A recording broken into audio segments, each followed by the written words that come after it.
ಮೊದಲೇದು R S ಎಸ್ಸಿನಾಗೆ ಸರ್ವೋಚ್ಚ ನಾಯಕರಾದಂಥ ಮಾನನೀಯ Mohan G Bhagwat ಅವರಿಗೆ ನಮ್ಮ ಕರ್ನಾಟಕದ ಗೃಹ ಮಂತ್ರಿಯವರು ಒಂದು ಪತ್ರ ಬರೆದಿದ್ದಾರೆ. ಸೊ ಈಗಾಗಲೇ ಕಳೆದ ಒಂದು 4-5 ದಿನದಿಂದ ಭಾಳ ದೊಡ್ಡ ಚರ್ಚೆ, ವಾದ ವಿವಾದ, ಸರಿ ತಪ್ಪು ಅನ್ನುವಂಥದ್ದು ನಡೀತಾ ಇದೆ. ನಾನು ಅವರಿಗೆ ಇವತ್ತೊಂದು ಪತ್ರ ಬರಿತಾ ಇದ್ದೀನಿ, ನಿಮ್ಮ ಎದುರುಗಡೆ ಅದನ್ನು ಬಹಿರಂಗಪಡಿಸ್ತಾ ಇದ್ದೀನಿ. ಸೊ ಅವರಿಗೆ ಪತ್ರ ಕಳಿಸ್ತಾ ಇದ್ದೀನಿ. ನಾನೊಬ್ಬ ರಾಷ್ಟ್ರೀಯ ಸ್ವಯಂ ಸೇವಕ ಸಂಘದ ಸ್ವಯಂ ಸೇವಕನಾಗಿ ನಂದು ಒಂದು ಕರ್ತವ್ಯ ಇದೆ. ಅವರ ಏನು ಒಂದು ಅನಿಸಿಕೆ ಇದೆ ಅದಕ್ಕೆ ಉತ್ತರ ಕೊಡುವಂಥದ್ದು ನನ್ನ ಕರ್ತವ್ಯದ ಹಿನ್ನೆಲೆಯಲ್ಲಿ ನಾನು ಈ ಪತ್ರವನ್ನು ಬಹಿರಂಗಗೊಳಿಸಿ ಇವತ್ತೇ ಅವರಿಗೆ ರಿಜಿಸ್ಟರ್ ಪೋಸ್ಟ್ ಮಾಡ್ತಾ ಇದ್ದೀನಿ. ನಿಮಗೂ ಎಲ್ಲರಿಗೂ ಇದರ ಸಂಬಂಧಪಟ್ಟಾಗೆ ನಾನು ತಿಳಿಸ್ತೀನಿ. ಒಂದು ಸನ್ಮಾನ್ಯ ಗೃಹ ಮಂತ್ರಿಗಳಿಗೆ ನಾನು ಕೇಳೋದು, ಆರ್ ಎಸ್ ಎಸ್ ಅನ್ನುವಂಥದ್ದು ಕರ್ನಾಟಕದ ಸೀಮಿತ ಸಂಘಟನೆ ಅಲ್ಲ. ಇದೊಂದು ರಾಷ್ಟ್ರೀಯ ಮಟ್ಟದ, ಅಂತಾರಾಷ್ಟ್ರೀಯ ಮಟ್ಟದ ಸಂಘಟನೆ ಇದು. ಸೊ ಅಂತಾರಾಷ್ಟ್ರೀಯ ಮಟ್ಟದಲ್ಲೂ ಸುಮಾರು 150 ದೇಶಗಳಲ್ಲಿ ಕೆಲಸ ಮಾಡ್ತಾಯಿದೆ ಆರ್ ಎಸ್ ಎಸ್ಸು. ಇಡೀ ನಮ್ಮ ದೇಶದಲ್ಲಿ ಎಲ್ಲ ರಾಜ್ಯಗಳಲ್ಲಿ ಇವತ್ತು ಆರ್ ಎಸ್ ಎಸ್ ಕಾರ್ಯನಿರ್ವಹಿಸ್ತಾ ಇದೆ. ಸೊ ನೀವು ಖರ್ಗೆ ಅವರು, ಪ್ರಿಯಾಂಕಾ ಖರ್ಗೆ ಅವರೇ, ನೀವು ಗೃಹ ಮಂತ್ರಿಗಳು, ನಿಮಗೆ ಇದರ ಕಲ್ಪನೆ ಇರಬೇಕು. ನಾನು ಯಾರಿಗೆ ಪತ್ರ ಬರ್ತೇನೆ, ಯಾರಿಗೆ ನೋಂದಣಿ ಆಗಬೇಕು, ರಿಜಿಸ್ಟರ್ ಆಗಬೇಕು ಅಂತ ಹೇಳ್ತಾ ಇದ್ದೀನಿ ಅಂತ ಅನ್ನುವಂಥದ್ದು ಇದನ್ನು ಕೇಳಬೇಕಾಗಿದ್ದು ಕೇಂದ್ರ ಸರ್ಕಾರ ಕೇಳಬೇಕು. ನಿಮ್ಮದೊಂದು ಯಾಕಾಗಿಲ್ಲ ಅಂತನ್ನುವಂಥ, ಅಥವಾ ಕೇಂದ್ರ ಸರ್ಕಾರ ಸ್ಪಷ್ಟೀಕರಣ ಕೇಳಬೇಕು. ನೀವ್ಯಾರು ರೀ? ನೀವೊಬ್ಬರು ಒಂದು 7 ಕೋಟಿಯ ಇಲ್ಲಿ ಇರುವಂಥ ಜನರ ಗೃಹ ಮಂತ್ರಿಗಳು. ಆರ್ ಎಸ್ ಎಸ್ 140 ಕೋಟಿಯ ಭಾರತೀಯರ ಮಧ್ಯದಲ್ಲಿ ಕೆಲಸ ಮಾಡ್ತಾ ಇದೆ.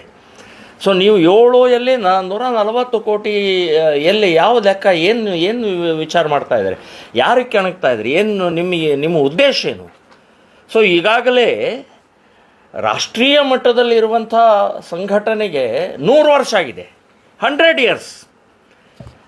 ಸೊ 100 ಇಯರ್ಸ್ ಆದಂಥ ಈ ನಿರಂತರವಾಗಿ ಬೆಳೀತಾ ಇದೆ, ನಿರಂತರವಾಗಿ ವಿಸ್ತಾರ ಆಗ್ತಾ ಇದೆ, ನಿರಂತರವಾಗಿ ಜನ ಪೋಷಿಸ್ತಾ ಇದ್ದಾರೆ, ಜನ ಬೆಂಬಲಿಸ್ತಾ ಇದ್ದಾರೆ, ಜನ ಬಯಸ್ತಾ ಇದ್ದಾರೆ.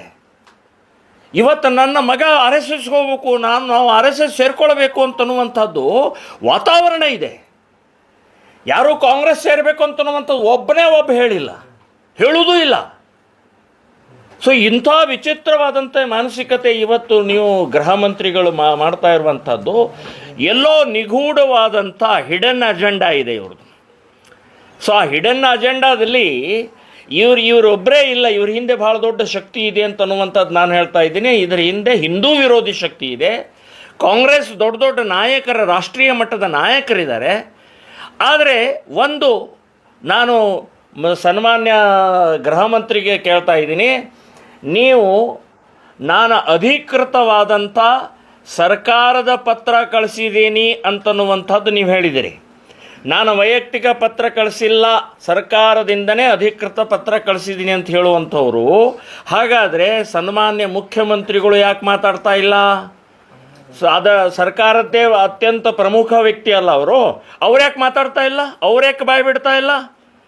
ಅವರು ವಿಧಾನಸೌಧದಲ್ಲೇ ರಾಷ್ಟ್ರೀಯ ಸ್ವಯಂ ಸೇವಕ ಸಂಘದ ಪ್ರಾರ್ಥನೆಯನ್ನು ಹೇಳಿದ್ದಾರೆ. ಅವರು ನಮಸ್ತೆ ಸದಾ ವತ್ಸಲೆ ಮಾತೃಭೂಮಿ ಅಂತನ್ನುವಂಥ ಪ್ರಾರ್ಥನೆ ಹೇಳಿದ ಅಷ್ಟೇ ಅಲ್ಲ, ನನಗೆ ಪೂರ್ಣ ಪ್ರಾರ್ಥನೆ ಹೇಳ್ತೀನಿ ನಾನು, ನಿಮಗೂ ಬರಲಿಕ್ಕಿಲ್ಲ ಅಂತನ್ನೋದು ವಿಧಾನಸಭೆಯಲ್ಲೇ ಹೇಳಿದ್ದಾರೆ, ರೆಕಾರ್ಡ್ ಆಗಿದೆ. ಸೊ ಇವತ್ತು ಅವ್ರ್ಯಾಕೆ ಮಾತಾಡ್ತಾ ಇಲ್ಲ? ಅವ್ರಿಗೆ ಬೇಕಾಗಿದ್ದ ನಮಸ್ತೆ ಸದಾ ವತ್ಸಲೆ ನಿಮಗೇನ ಮಾಡ್ತಾ ಇದೆ ತೊಂದರೆ?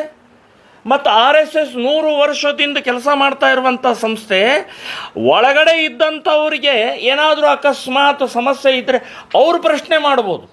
ಒಂದು ಬ್ಯಾಂಕ್ನಲ್ಲಿ ಏನಾದರೂ ತೊಂದರೆ ಆದರೆ ಅಲ್ಲಿಯ ಅಕೌಂಟ್ ಹೋಲ್ಡರ್ ಅವನು ತಕರಾರು ಕೊಡ್ತಾನೆ.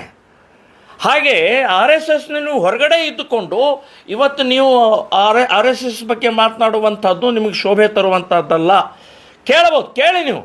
ಆದರೆ ಅಧಿಕೃತವಾದಂಥ ಇದು ಅಂತನ್ನುವಂಥದ್ದು ರಾಷ್ಟ್ರೀಯ ಮಟ್ಟದ್ದಿರುವುದು. ನೀವು ಒಂದು ಸಣ್ಣ ರಾಜ್ಯದ ಒಂದು ಗೃಹ ಮಂತ್ರಿಗಳು ಆದಂಥವರು ಇದನ್ನು ಕೇಳುವಂಥ ಹಕ್ಕು ನಿಮಗಿಲ್ಲ ಅಂತನ್ನುವಂಥದ್ದು ಹೇಳ್ತಾ ಇದ್ದೀನಿ. ಮತ್ತು ಇದರಲ್ಲಿ ಭಾಳ ಸ್ಪಷ್ಟವಾಗಿ ಸಂವಿಧಾನ ಭಾಳ ದೊಡ್ಡ ಇವರು ಸಂವಿಧಾನ ಅಂತ ಹೇಳುವಂಥವ್ರು 75ರಲ್ಲಿ ನೀವು ಸಂವಿಧಾನವನ್ನು ಹೇಗೆ ಧೂಳಿಪಟ ಮಾಡಿದಿರಿ, ಹೇಗೆ ಅದನ್ನು ಕಸದ ಡಬ್ಬಾಕಿ ಎಸೆದ್ರಿ. ನೀವು ಕಾಂಗ್ರೆಸ್ನವರಿಗೆ ನೀವು ಸಂವಿಧಾನ ಬಗ್ಗೆ ಮಾತನಾಡೋಕ್ಕೆ ನಿಮಗೆ ನೈತಿಕತೆಯೇ ಇಲ್ಲ. ನಿಮಗೆ ಸಂವಿಧಾನ ಉಲ್ಲಂಘಿಸಿ ಸಂವಿಧಾನವನ್ನು ಸಾಕಷ್ಟು ರೀತಿ ಡಾಕ್ಟರ್ ಅಂಬೇಡ್ಕರ್ ಅವರಿಗೆ ಅಪಮಾನ ಮಾಡಿ ಇವತ್ತು ಸಂವಿಧಾನ ಬಗ್ಗೆ ಮಾತನಾಡುವಂಥದ್ದು ನೈತಿಕತೆ ಇಲ್ಲ ಅಂತನ್ನುವಂಥದ್ದು ಹೇಳ್ತಾನೆ. ಅದೇ ಸಂವಿಧಾನದಲ್ಲೇ 19(1) ಇದು ಆರ್ಟಿಕಲ್ ಹೇಳುತ್ತೆ, ನೋಂದಾವಣೆ ಮಾಡದೆ ಯಾವುದೇ ಮೂಲೆಯಲ್ಲಿ ಸಂಘ ಸಂಸ್ಥೆಗಳನ್ನು ನೀವು ಚಟುವಟಿಕೆ ಮಾಡಬಹುದು ಅನ್ನುವಂಥದ್ದು ಭಾಳ ಸ್ಪಷ್ಟವಾಗಿ ಸಂವಿಧಾನದ ಆರ್ಟಿಕಲ್ 19ನಲ್ಲೇ ಇದೆ. ಇದು ನಿಮಗೆ ಗೊತ್ತಿಲ್ವ? ಹಾಗಾದರೆ ಸಂವಿಧಾನ ಅಂತ ಹೇಳುವಂಥವರು. ಸೊ ಈ ರೀತಿಯ ನಿಮ್ಮ ಬಾಲಿಶತನ, ಗೃಹ ಮಂತ್ರಿ ಅನ್ನುವಂಥದ್ದು ಭಾಳ ಒಂದು ಗೌರವ ಎನ್ನುವಂಥ ಒಂದು ಸ್ಥಾನ ಅದು. ಸೊ ಆ ಸ್ಥಾನಕ್ಕೆ ಅಗೌರವ ಅಂತ ತರ್ತಾ ಇದ್ದಾರೆ. ನೀವು ಆ ಸ್ಥಾನಕ್ಕೆ ಕೂತು ಒಂದು 2-3 ದಿನದಲ್ಲೇ RSS ಮೇಲೆ ಮುಗಿಬಿದ್ದಿದ್ದೀರಿ. 108 ನಮ್ಮ ಕರ್ನಾಟಕದಲ್ಲಿ ಸಮಸ್ಯೆಗಳಿದ್ದಾವೆ. ಡ್ರಗ್ ಮಾಫಿಯಾ ಕೆಲಸ ಮಾಡ್ತಾ ಇದೆ, ಬೆಟ್ಟಿಂಗ್ ಮಾಫಿಯಾ ಕೆಲಸ ಮಾಡ್ತಾ ಇದೆ, ಬಾಂಗ್ಲಾದೇಶ ನುಸುಳುಕೋರ್ದು ಕೆಲಸ ಇದೆ. ಹೀಗಾನೆ ಭ್ರಷ್ಟಾಚಾರ ಇವತ್ತು ನಿಮ್ಮ ಇಲಾಖೆಯಲ್ಲೇ, ಗೃಹ ಮಂತ್ರಿ ನಿಮ್ಮ ಇಲಾಖೆ, ಪ್ರಮುಖವಾದಂಥ ಇಲಾಖೆ ಪೊಲೀಸ್ ಇಲಾಖೆಯಲ್ಲಿ ಭ್ರಷ್ಟಾಚಾರದ ದೊಡ್ಡ ಕೂಪ ಇದೆ ಅಲ್ಲಿ. ಸೊ ಅದು ಇಂಥದಕ್ಕೆಲ್ಲ ನೀವು ಯೋಚನೆ ಮಾಡೋದು ಬಿಟ್ಟು ರೈತರು ದಿನನಿತ್ಯ ಆತ್ಮಹತ್ಯೆ ಮಾಡಿಕೊಳ್ಳುವಂಥ ಪರಿಸ್ಥಿತಿ ನಿರ್ಮಾಣ ಮಾಡ್ತಾ ಇದ್ದೀರಿ. ವಿದ್ಯಾರ್ಥಿಗಳಿಗೆ ಯಾವುದೇ ರೀತಿಯ ಸವಲತ್ತು ಇಲ್ಲದಂಥ ಪರಿಸ್ಥಿತಿ ನಿರ್ಮಾಣ ಆಗಿದೆ. ಇವತ್ತು ಕಾರ್ಮಿಕರ ಅತಂತ್ರ ಸ್ಥಿತಿಯಲ್ಲಿದ್ದಾರೆ, ನಿರುದ್ಯೋಗ ಸಮಸ್ಯೆ ಇದೆ. ಹೀಗೆ ಅನೇಕ ಸಮಸ್ಯೆಗಳು ಇವತ್ತು ಈ ಕಾಡ್ತಾ ಇರುವಂಥ ಇದರಲ್ಲಿ ನಿಮಗೆ RSS ಒಂದೇ ಕಾಣ್ತಾ? RSSನ ಒಂದು ತಪ್ಪು ಹೇಳಿ, ಒಂದೇ ಒಂದು ತಪ್ಪು ಹೇಳಿ. ಏನೂ ತಪ್ಪು ಮಾಡಿಲ್ಲ, 100 ವರ್ಷ ಆಯ್ತು. ಸೊ ಯಾವುದೇ ರೀತಿಯ ಭಯೋತ್ಪಾದನೆಗೆ ಚಟುವಟಿಕೆ ಆಗಲಿ ಅಥವಾ ನಿಮ್ಮ ಕಾನೂನು ಬಾಹಿರವಾದಂಥ ಚಟುವಟಿಕೆಯಲ್ಲಿ RSS ಮಾಡಿಲ್ಲ, ಮಾಡೋದೂ ಇಲ್ಲ. ಸೊ ಈ ರೀತಿಯ ನೀವು RSSನ ಒಂಥರ ಅದನ್ನು ಅಂದರೆ ಯಾಕೆ ನೀವು ಮಾಡ್ತಾ ಇದ್ದೀರಿ ಅಂತಂದರೆ ಮುಸ್ಲಿಂ ವೋಟ್ ಬ್ಯಾಂಕ್ ನಿರ್ಮಾಣ ಆಗಬೇಕು, ಮುಸ್ಲಿಮರಿಗೆ ಪ್ಲೀಸ್ ಮಾಡಬೇಕು, ಕ್ರಿಶ್ಚಿಯನ್ರಿಗೆ ಪ್ಲೀಸ್ ಮಾಡಬೇಕು. ಅದಕ್ಕೋಸ್ಕರ ಈ ರೀತಿಯ ನಾಟಕವನ್ನು ಮಾಡುವಂಥದ್ದು ನಿಮಗೆ ಶೋಭೆ ತರುವಂಥದ್ದಲ್ಲ. ಈಗಾಗಲೇ ನೀವು ಕೈ ಸುಟ್ಟುಕೊಂಡಿದ್ದೀರಿ. ನಿಮ್ಮ ಚಿತ್ತಾಪುರ ಕ್ಷೇತ್ರದಲ್ಲಿ ಆ ಪಥಸಂಚಲನವನ್ನು ಬ್ಯಾನ್ ಮಾಡಿ ಕೋರ್ಟ್ನಿಂದ ನಿಮಗೆ ಮುಖಭಂಗ ಆಗಿದೆ, ಕೈ ಸುಟ್ಟುಕೊಂಡಿದ್ದೀರಿ ನೀವು, ಅಪಮಾನ ಆಗಿದೆ ನಿಮಗೆ. ಹಾಗಾದರೆ ಕೋರ್ಟು ಪಥಸಂಚಲನಕ್ಕೆ ಅವಕಾಶ ಕೊಟ್ಟಿದೆ, ಇದರ ಅರ್ಥನೇ ಸಾಂವಿಧಾನಿಕವಾದಂಥ ಅಲ್ಲಿ ಬದ್ಧತೆ ಇದ್ದಿದ್ದರಿಂದ ಇವತ್ತು RSSಗೆ ಅನುಮತಿಯನ್ನು ಕೊಟ್ಟಿದ್ದು. ಸೊ ಇದು ಇಷ್ಟು ಸಣ್ಣ ವಿಷಯ ನಿಮಗೆ ಅರ್ಥ ಆಗ್ತಾ ಇಲ್ವಾ? ಈ ರೀತಿಯ ಮಾಡ್ತಾ ಇರುವಂಥ ನಿಮ್ಮ ಈ ಇದಕ್ಕೆ ನಾವು ಒಪ್ಪೋದಿಲ್ಲ. ಮತ್ತು ನಾವು ಇವತ್ತು 36,000 ಧಾರ್ಮಿಕ ದತ್ತಿ ಇಲಾಖೆಯಲ್ಲಿ ದೇವಸ್ಥಾನಗಳಿದ್ದಾವೆ, ನೋಂದಾಯಿತ ದೇವಸ್ಥಾನಗಳಿದ್ದಾವೆ. ಸಾವಿರಾರು ಕೋಟಿ ಇವತ್ತು ಸರ್ಕಾರ ಅದರ ಆದಾಯವನ್ನು ತಗೊಳ್ಳುತ್ತೆ. ಯಾವ ಮಸೀದಿ ನೋಂದಾಯಿತ ಆಗಿದೆ, ಯಾವ ಚರ್ಚ್ ನೋಂದಾಯಿತ ಆಗಿದೆ, ಯಾವ ಎಷ್ಟು ಮದರ್ಸಗಳ ನೋಂದಾವಣೆ ಆಗಿದ್ದಾವೆ, ಅದಕ್ಕೆ ದುಡ್ಡು ಬರುವಂಥದ್ದು ಎಲ್ಲಿಂದ ಬರ್ತಾ ಇದೆ, ಎಷ್ಟು ಆದಾಯ ಇದೆ, ಅದನ್ನೇನಾದರೂ ಲೆಕ್ಕ ಕೇಳಿದ್ದೀರಾ? ಅದನ್ನೇನಾದರೂ ಆಡಿಟ್ ಮಾಡಿಸಿದ್ದೀರಾ ನೀವು? ನೋಂದಾವಣಿ ಆಗಿಲ್ಲ ಅಂತ ಸಾವಿರಾರು ಮದರ್ಸಗಳಿದ್ದಾವೆ, ಸಾವಿರಾರು ಮಸೀದಿಗಳಿದ್ದಾವೆ, ಸಾವಿರಾರು ಚರ್ಚ್ಗಳಿದ್ದಾವೆ. ಅವುಗಳ ಬಗ್ಗೆ ಕೇಳಿ, ಅವಾಗ ಅನ್ನಿಸ್ತಾ ಇತ್ತು ಎಸ್ ನೀವು ನಿಮ್ಮ ಪ್ರಾಮಾಣಿಕತೆ ಇದೆ, ನಿಮ್ಮ ಬದ್ಧತೆ ಇದೆ ಅಂತ ಅನ್ನಿಸ್ತಾ ಇತ್ತು. ಆದರೆ RSSನೇ ನೀವು ಟಾರ್ಗೆಟ್ ಮಾಡ್ತಾ ಇರುವಂಥದ್ದು ಸರಿಯಲ್ಲ. ಇದರ ಹಿಂದೆ ನೀವು ವೋಟ್ ಬ್ಯಾಂಕ್ ಅಥವಾ ಪ್ರಚಾರ ಅಥವಾ ನಿಮ್ಮ ಸೊಕ್ಕಿನ ವರ್ತನೆ, ನಿಮಗೆ ಗೃಹ ಇಲಾಖೆಯ ಮದ ಏರಿದೆ ಅಂತನ್ನುವಂಥದ್ದು ನಾನು ಹೇಳಬೇಕಾಗತ್ತೆ. ಇದು ಈ ಈ ಈ ರೀತಿಯ ನಿಮ್ಮ ಪ್ರವೃತ್ತಿಯನ್ನು ವಾಪಸ್ ತೊಗೊಳ್ಬೇಕು, ಕ್ಷಮೆ ಕೇಳಬೇಕು ಅಂತನ್ನುವಂಥದ್ದು ನಾನು ಹೇಳ್ತಾ ಇದ್ದೀನಿ. ಈ RSS ವಿಷಯದ ಸಂಬಂಧಪಟ್ಟಾಗೆ ನಿಮ್ಮ ಗಮನಕ್ಕೆ ತರ್ತಾ ಇದ್ದೀನಿ. ಇಲ್ಲಿ ಒಂದು ಮೇನ್ ಪ್ರಶ್ನೆ ಅಂದರೆ ಪ್ರಿಯಾಂಕ ಖರ್ಗೆ ಅವರು ಏನು ಕೇಳ್ತಾ ಇದ್ದಾರೆ, ಒಂದು ನಿಮಿಷ ನಾನು ಹೇಳ್ತೀನಿ ಕೇಳಿ. ಸಂವಿಧಾನದ ಯಾವ ಅಡಿಯಲ್ಲಿ RSS ರಿಜಿಸ್ಟ್ರೇಷನ್ ಮಾಡಬೇಕು ಅಂತ ಕೇಳ್ತಾ ಇದ್ದಾರೆ ಅಂತ ಅವ್ರು ಕ್ಲಾರಿಟಿ ಮಾಡಲಿ. This is first thing. ಅವರೆಲ್ಲೂ ಹೇಳಿಲ್ಲ. ಸರ್ ಒಂದು ನಿಮಿಷ ನಾನು ಹೇಳೋದು ಕೇಳಿ. ಅದು ಒಂದನೇದ್ದು, ಸಂವಿಧಾನದ ಯಾವ ಅಡಿಯಲ್ಲಿ ಅವರು ಮಾಡಬೇಕು ಅಂತ. ಈಗ ಮಾಡದೇ ಇದ್ದು ಇಡೀ ದೇಶದಲ್ಲಿ 100 ವರ್ಷ ದಾಟಿದೆ, ಅನೇಕ ಸಾಮಾಜಿಕ ಕೆಲಸಗಳನ್ನು ಮಾಡ್ತಾಯಿದೆ. ಇದೇ ಚೆನ್ನಾಗಿದೆ ಆ್ಯಕ್ಚುಲಿ. ಯಾವುದು ಸಂಘಟನೆ, ಆಮೇಲೆ RSSನಿಂದ ನಡೆಯುವಂಥ ಹಲವಾರು ಸಂಘಟನೆಗಳು ಎಲ್ಲನೂ ರಿಜಿಸ್ಟರ್ ಆಗಿದೆ, ಎಲ್ಲನೂ ಆಗಿದೆ. ಅದೇ RSS. ಸರ್ ನಾ ಏನು ಹೇಳೋದು, ವಿಶ್ವ ಹಿಂದೂ ಪರಿಷತ್ ಕೂಡ ರಿಜಿಸ್ಟ್ರೇಷನ್ ಹೌದು, ಸೇವಾ ಭಾರತಿನೂ ರಿಜಿಸ್ಟ್ರೇಷನ್ ಎಲ್ಲನೂ ABVPನೂ ಆಗಿದೆ. ಅದರಲ್ಲಿ ಇದು ನಿಮಗೆ ಒಂದು ಕಾನೂನಿನ ಇದು ಸಿಗುತ್ತೆ. ಅದು ಬಿಡಿ, ಅದು ಬಿಡಿ. ಇದು ರಿಜಿಸ್ಟ್ರೇಷನ್ ಬೇಡ ಅನ್ನೋದೇನಂತ, ಇದು ಹೆಂಗಂದ್ರೆ ಸರ್, ಒಂದು ನಿಮಿಷ ನಿಮ್ಗೆ ಒಂದು ಹೇಳ್ತೀನಿ, ಒಂದು ಸ್ವಲ್ಪ ಒಳಗಡೆ ಹೋಗೋಣ. RSS ಒಂದು ಕುಟುಂಬದ ಥರ ಇದು, ಒಂದು ಕುಟುಂಬ.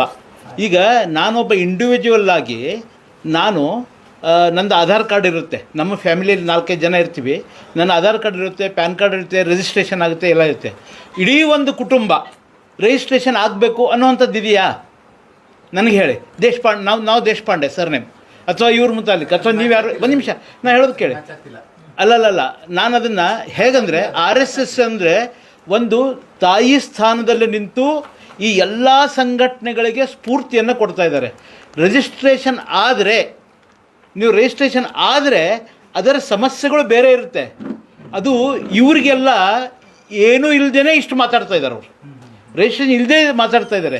ಇದ್ರೆ ಏನು ಸಮಸ್ಯೆಗಳಾಗ್ಬೋದು ಅನ್ನೋವಂಥದ್ದಿದೆ.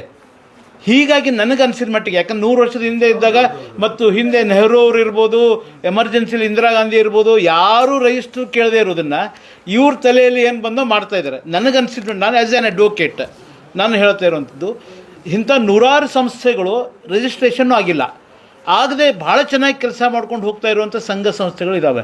ಅವರೊಬ್ಬರು ಕೇಳಿದ್ದಾರೆ ಅನ್ನೋದು ಮಾಡೋಕ್ಕೆ ಅದಕ್ಕೆ ಭಾಳ ತೀವ್ರ ಚರ್ಚೆಗಳು ನಡಿಬೋದು, ಚಿಂತನೆಗಳು ನಡಿಬೋದು. ನಾ ಇಲ್ಲ ಅಂತ ಅನ್ನೋದಿಲ್ಲ, ನಡಿಬೋದು.